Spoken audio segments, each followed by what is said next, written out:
Thank you for taking a few minutes to review Parkway School District's food safety expectations. In response to the growing number of students who come to school with life-threatening food allergies, Parkway adopted some changes in 2017 to help make the school environment safer for students. All across the country, schools are seeing a rising incidence of food allergies. It's estimated that 4% of students are affected by food allergies, and the incidence is continuing to increase. Additionally, 1 of 5 students with food allergies will have a reaction while at school. Another important statistic is that 25% of severe food allergy reactions at school actually happen to students with no previous known food allergy. This graph depicts the increasing incidence of students with food allergies in our district. In 2008, less than 400 students reported food allergies. This number grew to over 1,200 in 2018. Of particular concern are the number of episodes of anaphylaxis students have experienced in our schools. Anaphylaxis is the life-threatening allergic reaction that can happen when a person is exposed to an allergen. Anaphylaxis is an emergency medical situation which has the potential to lead to death. Since 2014, there have been 43 episodes of anaphylaxis in our schools. Prior to the food allergy policy changes, the majority of these exposures were caused by sharing food outside of the cafeteria and in the classroom. I'm happy to report that since implementing the new food safety expectations in 2017, there's only been 1 episode of anaphylaxis caused by sharing of food in a classroom. In 2017, Parkway adopted new food safety expectations and updated the Student Allergy Prevention and Response School Board Policy Guidelines, JLCFA.G. Please be familiar with JLCFA.BP and JLCFA.G. I will briefly share with you the practices included in the policy to help keep our students with food allergies safe at school. Our first expectation is that classrooms be food-free whenever possible. Consumption of food in the classroom is strongly discouraged due to allergy and sanitation concerns. Students may continue to bring a snack for their own consumption, especially students with an individualized health plan. Students are encouraged to bring healthy snacks to promote health and wellness.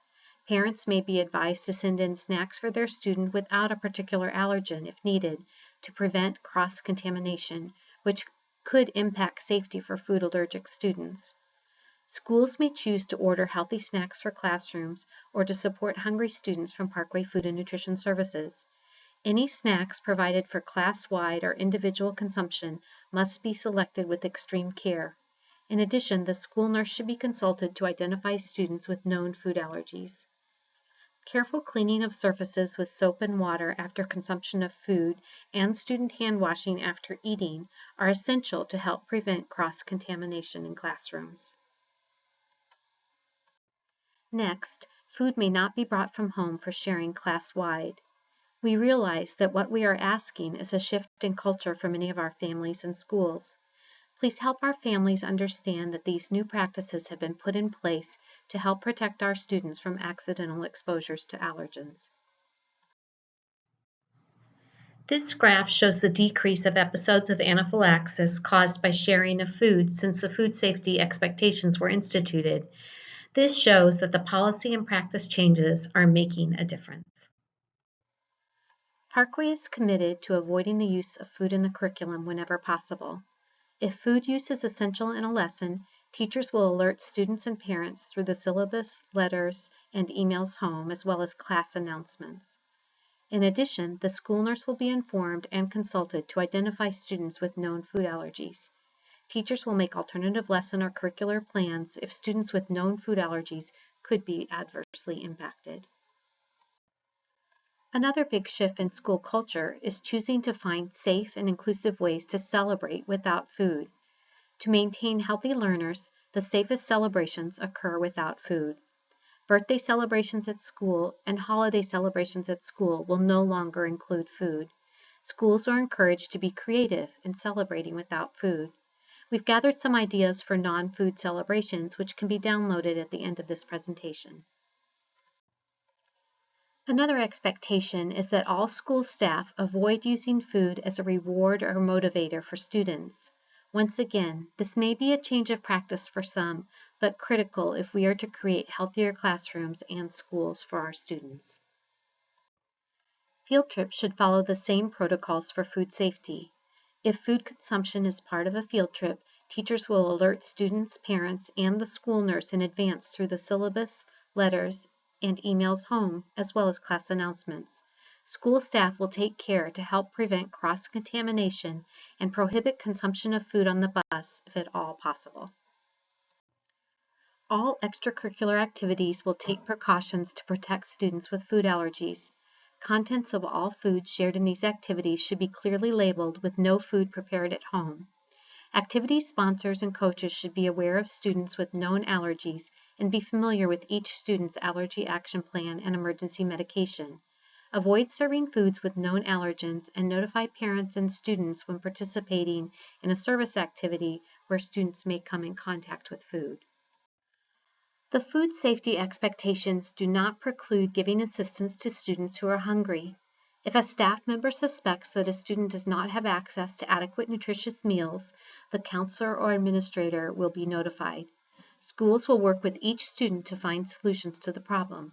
Snacks provided to hungry students should be clearly labeled and not contain common allergens such as peanuts and tree nuts.